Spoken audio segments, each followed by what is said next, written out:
नमस्कार। आज हम चर्चा करने जा रहे हैं हमारे प्रिय मित्र, प्रिय शिष्य कह सकते हैं, सिद्धार्थ जी की जन्म पत्रिका है। और बिल्कुल फुल प्रेडिक्शन के लिए चार्ट हमारे पास आया। इन्होंने इच्छा जाहिर की और इन्होंने संपूर्ण दक्षिणा जमा किया, जो वीडियो की दक्षिणा हमारे यहाँ है। और इनके पूरे 20 वर्ष का फलादेश मैं निकालने के लिए यहाँ उपस्थित हूँ। और हमने एक एक भाव पर ये 10 सूत्र लगाए हुए हैं। जैसे एक भाव के भावेश को देखना है, भावस्थ को देखना है, दृष्टि देखना है, कारक, नक्षत्र, नवमांश, सूर्य, चंद्रमा, अंश, बल, मित्र राशि, शत्रु राशि, भावत, भावम, ये सारे सूत्र लगा करके ये फलादेश मैं तैयार किया हूँ। और आज बहुत ज़्यादा परेशानी भी हुई क्योंकि एक वीडियो बिल्कुल वेस्ट चली गई, तो थोड़ा सा मिस्टेक हो गया और सारा डेट टाइम ही चेंज हो गया और वो फलादेश बिल्कुल मिसयूज हुआ। फिलहाल उस पर कोई चर्चा नहीं। चलिए लग्न पर अब हम विचार करेंगे। इनके पहले भाव को लेते हैं और पहले भाव के फलादेश को अगर 10 सूत्रों पर लगाएं तो यहां पर भावेश जो होगा वो हो जाएगा बुध। यहां बुध बैठा नहीं है लेकिन इस घर का मालिक है, क्योंकि कन्या राशि यहाँ पे कन्या का स्वामी बुध होता है, वो भावेश हो गया। भावस्थ देखें तो यहाँ पे कोई नहीं, यानी इस भाव में कोई ग्रह बैठा नहीं है। दृष्टि अगर देखें हम तो एक तो राहु की जा रही है, यहां से 5वीं दृष्टि राहु की पड़ रही है। अगली जो दृष्टि हम देख सकते हैं मंगल महाराज की जा रही है। 1 2 3 4 5 6 7 1 2 3 4 5 6 7 8 8वीं दृष्टि मंगल की पड़ रही है। ठीक है, अब 2 ग्रहों की दृष्टि हो गई। कारक ग्रह जो इनका हो जाएगा पहले घर का सूर्य हो जाएगा। अगला जो नक्षत्र देखें तो बुध महाराज ज्येष्ठा नक्षत्र यानी खुद के नक्षत्र में बहुत प्लस पॉइंट माना जाता है। जब कोई लग्नेश अपने ही नक्षत्र में बैठा हो तो मजबूत स्थिति बन गई। नवमांश में अगर बुध देखें तो नवमांश में बुध का ही लगन यहाँ पे भी आ रहा है। मिथुन का भी स्वामी बुध है और कुंडली में बुध क्या पूछना है त्रिकोण भाव में बैठा है, यानी ये भी स्थिति अच्छी हुई। सूर्य चंद्रमा की स्थिति देखें तो सूर्य इनके कुंडली में सुख भाव में है, चंद्रमा कुंडली के दूसरे घर में। चंद्रमा थोड़ा यहाँ से पीड़ित है। और मित्र राशि शत्रु राशि को देखें तो बुध जो है बिल्कुल मित्र राशि में है, कोई तकलीफ नहीं। भावत भाव से देखें तो ये घर मजबूत है। अब ये सूत्र जो हमने पहले घर पे लगाया है, ये सूत्र सारे घरों पे लगा हुआ है। पहले घर के बारे में अब हम अगर चर्चा करें तो लग्नेश बुध 3rd हाउस में जाकर के बैठा हुआ है। ऐसी स्थिति में जातक जब से जन्म लेता है होश संभालता है, परिश्रम, मेहनत, पराक्रम से भर जाता है।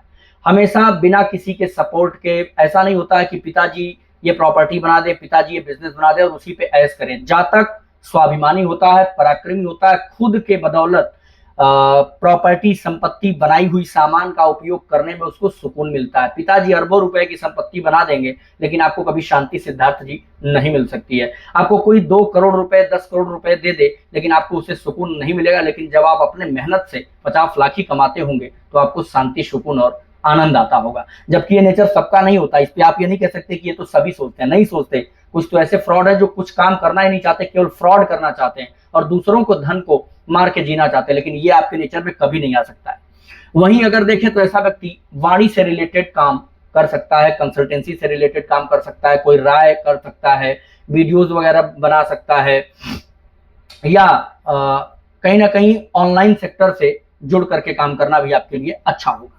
धन भाव में देखें तो यहाँ शनि उच्च का है। पैसा तो जबरदस्त आएगा। किस फील्ड से आएगा? शेयर मार्केट से आएगा, ट्रेडिंग से आएगा, ऑनलाइन सेक्टर से आएगा, कंपनी से रिलेटेड काम कर सकते हैं, बिजनेस व्यापार चला सकते हैं। और यहाँ पे जो शनि चंद्रमा की युति है ये आपके मन को थोड़ा खराब करेगी, डिप्रेशन देगी, कभी कभी चिड़चिड़ापन देगा, गुस्सा बढ़ सकता है, आपकी वाणी थोड़ी खराब हो जाए और कभी कभी कुछ नशा वगैरह जैसे गुटखा पान या कुछ ड्रिंक वगैरह ओकेजनली आप कर सकते हैं। दांत मसूड़े, आंख में प्रॉब्लम दे सकता है। पड़ोसियों से नफरत, या आप जहां भी रहेंगे आपके आसपास रहने वाले लोग या आपके इर्द गिर्द दोस्त मित्र ही कहीं ना कहीं आपके बारे में बुराई सोच सकते हैं, कुछ उल्टा सोच सकते हैं, या आपको झूठा बदनाम करने की कोशिश की जा सकती है। शनि चंद्रमा की युति से माता के स्वास्थ्य को लेकर के थोड़ा सावधानी रखना है। जैसे माता जी को या तो हेल्थ इश्यूज हो जाए, जैसे हड्डियों में दर्द हो जाए, शारीरिक पीड़ा मिले, और मन उनका भी खराब रहे, या पेट के निचले हिस्से में दर्द इत्यादि का सामना वो कर सकते हैं, घबराहट की भी प्रॉब्लम उनको रह सकती है। यहाँ पे थर्ड हाउस में देखें तो बुध केतु महाराज बैठे हैं, छोटे भाई बहन अगर है तो थोड़ा संबंध अच्छा नहीं हो सकता है। कभी कभी आपको हाथ में या गर्दन के आसपास दर्द है, यहाँ पे कोई चोट चपेट का निशान या ऐसा कोई प्रॉब्लम, हड्डियों में भी दर्द हाथ में या गर्दन में देखने को मिल सकती है, ऐसे कोई न्यूरो प्रॉब्लम हो, ऐसी भी योग यहाँ पे बने हुए हैं। दूसरा, ये आपका पराक्रम है, कभी कभी आप बहुत मेहनत के मूड में रहेंगे, कभी कभी बिल्कुल आलसी हो जाएंगे, तो इन चीजों से भी आपको बचना है। उपाय मैं अभी लास्ट में दूंगा। यहाँ पे हंस महापुरुष राजयोग सुख भाव में बना है, जातक को जमीन गाड़ी मकान पैतृक संपत्ति सब कुछ मिलती है और अच्छे लेवल पे। पिताजी आपके धार्मिक नेचर के हो सकते हैं, टीचर हों या किसान अच्छे लेवल के रहे हों, या फिर उनका कोई अच्छा व्यापार कंसल्टेंसी से रिलेटेड, मार्गदर्शन से रिलेटेड, पूजा पाठ से रिलेटेड, या धार्मिक प्रवृत्ति या धार्मिक आचरण जो है उनका बन सकता है। लेकिन कहीं ना कहीं पिताजी को भी कोई डाइवर्ट करे, कोई चढ़ा दे, या कोई उनके बारे में, ये मतलब आपके बारे में उनके दिमाग में कुछ गलत एंट्री कराए, ऐसा योग बना हुआ है, इसका आप ध्यान रखिएगा। पंचम भाव में देखें तो शुक्र बैठा हुआ है, मानसिक स्थिति बहुत मजबूत बनाता है, लग्जरियस लाइफ देने का प्रयास करता है, ऐसे जातक की सोच को बहुत ऊंचा बना देता है, बड़ा बना देता है, और आप निश्चित रूप से जो भी सोचेंगे वो कर ले जाएंगे। महिलाएं आपके लिए सपोर्टिव होंगी। जीवन में 2 ब्रेकअप का योग आपके बना होगा, 2 मेजर ब्रेकअप जहां पर आपने काफी ट्रस्ट किया होगा और धोखा मिला होगा। 2 विवाह के भी कुंडली में योग थे। तो सप्तमेश जो है गुरु सूर्य के साथ है, सप्तम भाव पर केतु की दृष्टि 5वीं पड़ रही है, ठीक है। और अगर भावत भावन से देखें तो 7वें से 7वां घर यानी लगन, तो ये मजबूत है। विवाह के योग आपके बनेंगे, यानी एक विवाह आपका अच्छा होगा और वैवाहिक जीवन सुखी रहेगा। पहली संतान कन्या होने के भी चार्ट में योग है, तो ये भी अच्छा है, लेकिन कन्या और पुत्र दोनों ही आपको मिल सकते हैं। छठे भाव में मंगल शत्रुहंता योग बना देता है। ननिहाल पक्ष से रिश्ता खराब हो सकता है। कर्ज आप लेंगे तो जल्दी चुका पाएंगे, कर्जा आपके ऊपर कभी भारी नहीं होगा, और कभी आपको कोई लॉन्ग बीमारी नहीं होगी। हाँ, स्किन डिजीज हो सकता है, ब्लड इन्फेक्शन इत्यादि का सामना आप जरूर कर सकते हैं। 7वें घर का स्वामी देवगुरु बृहस्पति है, तो व्यापार बिजनेस के योग बनाते हैं, जैसे खाने पीने का व्यापार, दूध मिठाई पानी का व्यापार, इलेक्ट्रॉनिक सामान का, बिल्डिंग मटेरियल का, रियल एस्टेट का व्यापार वगैरह आप अच्छा कर सकते हैं। अष्टमेश मंगल छठे भाव में है। अगर इसको हम देखें तो ये विपरीत राजयोग बन गया, और विपरीत राजयोग बहुत ज्यादा धन संपत्ति आपको देने में कामयाब हो सकता है। यहाँ पर एक राजयोग बढ़ जाएगा विपरीत। विपरीत राजयोग का काम होता है, जातक एक बार आकाश में उठता है और एक बार नीचे गिरता है। यानी जीवन में आपने एक बार डिमोशन देखा होगा, या फ्यूचर में आ सकता है जब आप बहुत परेशान हो, लेकिन जैसे ही वो परेशानी एंड में आएगी, जब आप एकदम हारना महसूस करेंगे, तब आपको उठाना शुरू करेगा और एकदम फिर से पीक पॉइंट पे बिठा देगा। कभी आप फिर डिमोशन में नहीं जाएंगे। भाग्य भाव में राहु बैठा है, जातक को कंफ्यूजन देता है, पूजा करें किसकी करें ना करें। बहुत लोग ऐसे हैं जो पूजा करके भी परेशान हैं, तो ये सारे माइंड में कंफ्यूजन आते हैं, लेकिन इन सबसे बचना है, धार्मिक प्रवृत्ति बनानी होगी। वहीं यात्रा में, धार्मिक यात्रा में हो सकता है बार बार कोई नुकसान हो जाए, कभी आप घूमने जाए तो कोई सामान खो जाए, इस प्रकार के भी योग बनते हैं। कर्म भाव के स्वामी बुध है, बुध पराक्रम भाव में जाकर के बैठे हुए। मेहनत से कभी आपको पीछे नहीं हटना है। जितना मेहनत करेंगे, जितना संघर्ष करेंगे, उतनी ही आपको उन्नति मिलेगी, उतनी ही आपको तरक्की मिलेगी, और सारी चीजें बेहतर रूप से चलती रहेंगी। एकादश का स्वामी जो चंद्रमा है, वो धन भाव में जाकर के पीड़ित हुआ है, अंश बल से भी कमजोर है। अब यहाँ पे चंद्रमा का अंश देखिए, केवल 1 अंश का है, बिल्कुल मरा हुआ है, उसके पास कोई ताकत नहीं, पावर नहीं। और यहाँ शनि के साथ जब है, तो आप जैसे कहीं प्रोजेक्ट पर काम करेंगे, लेकिन जब उस प्रोजेक्ट का पेमेंट आने वाला होगा तो पेमेंट रुक जाएगा। जब आपको लाभ मिलने वाला होगा फाइनेंस से संबंधित, तो वो चीजें रुक जाएंगी, फायदा आपका रुक जाएगा। वो चंद्रमा के कारण हो रहा है, मैं उपाय दूंगा, चिंता मत करिएगा। साथ ही साथ फाइनेंस की प्रॉब्लम केवल चंद्रमा की वजह से, बड़े बड़े प्रोजेक्ट, बड़े बड़े नौकरी, बड़े बड़े व्यापार आपके चलेंगे, लेकिन पैसा रुकता रहेगा, डिले होता रहेगा, बेसमय का आएगा, आपका पैसा कहीं और फंसा है और आपको कर्जा लेना पड़ जाए, ऐसा योग बनता है। 12वें का स्वामी सूर्य है, सुख भाव में आकर के बैठा है, ऐसे जातक को विदेश से संबंधित लाभ मिलेगा। आप जन्म स्थान से दूर रहिए, विदेश में जाकर के वर्क करिए। फॉरेन सेटलमेंट का भी योग है कुंडली में, या फॉरेन कंपनी आपको कोई वर्क दे, कोई काम दे, वो आप कर सकते हैं।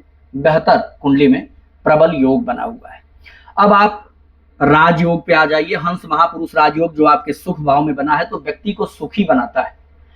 अब यहां पर गुरु हंस महापुरुष राजयोग बना रहा है तो ये मंदिर निर्माण, पूजा पाठ, सगे संबंधियों से लाभ, धार्मिक यात्राओं पर डोनेशन, ये हरदम आपको करना होगा और ये कराएगा। साथ में एक बार आपको विद्यालय का निर्माण भी या गुरुकुल परंपरा चलाने का कहीं ना कहीं योग मुझे दिख रहा है। साथ ही साथ सरकारी सुविधा का भी आपको लाभ मिल सकता है। अगर आप कोई सरकारी प्रोजेक्ट पे काम करें, जैसे कोई टेंडर वगैरह लेना चाहें तो भी आप ले सकते हैं। दूसरा धन योग जो बना है, एक तो एकादश भाव का स्वामी चंद्रमा यहाँ पे है, दूसरे धन भाव का स्वामी शनि स्वयं उच्च का है। तो एकादशेश और धनेश की जब युति हो जाती है तो ये लक्ष्मी राजयोग बन जाता है, धन योग बन जाता है। ऐसा व्यक्ति जीवन में कभी निराश नहीं होता और कभी ऐसा दिन आपको नहीं देखना होगा कि पैसे के लिए आपका कोई काम खराब हो जाए, कभी नहीं होगा। अगला जो है वो सुनफा योग है, यानी चंद्रमा से दूसरे भाव में केतु और बुध का जो बैठना है वो सुनफा योग बनाता है। जातक को कहीं ना कहीं फायदा देता है, लाभ देता है, मान प्रतिष्ठा पद में वृद्धि देता है और सम्मानित जिंदगी बनाने में मदद करता है। विपरीत राजयोग बता ही दिया। अब दोष जो है वो विष दोष सबसे बड़ा है, यही शनि और चंद्रमा का। ये विष दोष जातक को जीवन में एक दो बार तो सुसाइडल थॉट्स ला सकता है, घर परिवार से अलग हो जाए, कोई अपना नहीं है, निगेटिव थॉट्स से भर जाता है, ड्रिंक वगैरह करने लगता है, या साथ ही साथ एकदम शून्य हो जाता है विचारधारा से। तो ये सारे भी परिस्थितियां कुंडली में बन सकती हैं। नवमांश चार्ट आपका काफी मजबूत है। यहाँ पे देखिए सूर्य उच्च का है, शुक्र स्वराशि का है और यहाँ चंद्रमांगल्य योग बना हुआ है। ये सारी चीजें प्रदर्शित करती हैं कि विवाह के बाद जबरदस्त भाग्योदय होगा। विवाह कब होगा वो देख लीजिए। तो जो मैं देख रहा हूं 21 अगस्त 2027 के बाद आपका विवाह का योग बनेगा और अच्छा परिवार में आपके विवाह होने के योग बन जाएंगे, इसमें कोई समस्या नहीं आने वाली है। अब मैं आपका प्रश्न लेता हूं सिद्धार्थ जी, जो आपने प्रश्न किया हुआ है। प्रश्न है आपका, मैं एक कंपनी में ब्रांड मैनेजमेंट एंड मार्केटिंग में काम कर रहा हूं, मैं फोटोग्राफी एंड फिल्म मेकिंग भी करता हूं। प्रिय मित्रों देखिए, सबसे पहले उसके लिए मैंने बताया कि शुक्र जिम्मेदार होता है, राहु जिम्मेदार होता है और ये दोनों ग्रह एक दूसरे से त्रिकोण में बैठे हुए हैं और कुंडली के भी त्रिकोण भाव में है। यहां से देखिए, लग्न से 5वें शुक्र, शुक्र से 5वें राहु, फिर राहु से 5वें लग्न, ये गजब का कॉम्बिनेशन बना है। ये देखिए दोनों एक दूसरे से त्रिकोण में है और लग्न से त्रिकोण में है। आप एक्टिंग, फिल्म इंडस्ट्री में वर्क करना, मैनेजमेंट, सेल्स, सब कुछ करिए, ऑनलाइन करिए। आपको केवल दिमाग से पैसा कमाना है, शरीर से नहीं। मैनेजमेंट एंड मार्केटिंग में एकदम बरदस्त आपको हासिल है। वहीं फोटोग्राफी वगैरह जो आप शूट कर देंगे, जो आप दिमाग लगा सकते हैं, जो आप एंगल चुन सकते हैं, वो सबके बस का नहीं है। बहुत ज्यादा एक्स्ट्रा माइंड आपको राहु ने दिया हुआ है। साथ ही साथ एक गुण आपके अंदर और रहेगा, आप किसी घटना को होने से पहले महसूस कर लेंगे, ये क्वालिटी आपके अंदर राहु भर देगा। वहीं स्टूडियो आप बिल्कुल ओपन करिए और स्टूडियो को आप दे सकते हैं रेंट वगैरह पे, ठीक है, रेंट पे देने में कोई दिक्कत नहीं है। इंटीरियर आर्टिफैक्ट्स भी आप कर सकते हैं, कोई दिक्कत नहीं है। चाहता हूं हाई एंड फर्नीचर का जो आपने दिया है, फर्नीचर के लिए देखें तो शनि होता है जिम्मेदार, शुक्र भी होता है, अच्छे हैं। शनि देखिए यहाँ पे राशि परिवर्तन राजयोग है, शनि शुक्र के घर में है, शुक्र शनि के घर में है। ये जो बार बार लाइनिंग हो जा रही है इससे आप परेशान मत होइएगा। यहाँ देखिए 7 नंबर है, ये शुक्र का घर है, यहाँ पे 10 नंबर ये शनि का घर है। शनि के घर में शुक्र है, शुक्र के घर में शनि है, राशि परिवर्तन राजयोग होता है ये। 100% आप फर्नीचर का, कोयले का, लोहे का काम करिए, जबरदस्त चलेगा आपका। शेयर मार्केट ट्रेडिंग के लिए तो वरदान है, लेकिन केवल एकादश का स्वामी चंद्रमा यहाँ पीड़ित है, इसलिए आपको डिसीजन सही नहीं लेने देगा और हो सकता है लॉसेज बार बार सामने आ जाए। उपाय बताऊंगा अभी। विवाह होगा, उसमें कोई दिक्कत नहीं है। पेरेंट्स की जो हेल्थ है उसको लेकर के बहुत ज्यादा परेशानी की बात नहीं, केवल माता जी के स्वास्थ्य को लेकर के थोड़ा सावधानी रखना है। लेकिन जो मैं रेमेडी दूंगा वो आपके सारे समस्याओं को भी समाप्त करेगा, प्लस माता जी के हेल्थ को भी बिल्कुल कंट्रोल करने में वो कामयाब होगा। तो अब देख लीजिए, सबसे पहले जो उपाय आपको करना है, एक तो चंद्रमा का यंत्र सिद्ध किया हुआ प्लस चंद्रमा के मंत्र का 21,000 जप और हवन, ये दो उपाय बहुत जरूरी है। जैसे 21,000 जप और हवन होगा तो उसी में आपका यंत्र सिद्ध करके अभिमंत्रित करके आपको दे दिया जाएगा। दूसरा आपको उपाय जो करना है वो बगलामुखी कवच, बगलामुखी कवच धारण करना है। बगलामुखी कवच से क्या होगा, पब्लिक का अट्रैक्शन आपके लिए बढ़ेगा, मान सम्मान पद प्रतिष्ठा बढ़ेगा। राजनीतिक फील्ड में अगर कभी आप चाहें तो उसमें भी आपको बड़ी सफलता मिल जाएगी, चूंकि योग बना है 4th हाउस में। और साथ ही साथ बगलामुखी कवच से क्या होगा, आपको कभी कोई तंत्र मंत्र टोना टोटका नहीं कर पाएगा, कोई आपके ऊपर जादू टोना नहीं कर पाएगा। साथ ही नेगेटिव एनर्जी आपसे दूर रहेगी हमेशा। तो जो व्यापार बिजनेस नौकरी करेंगे उसमें डिले नहीं होगा, वृद्धि के योग बनेंगे, मन प्रसन्न रहेगा और इनकम ऑफ सोर्स बढ़ते जाएंगे इन दो उपायों से।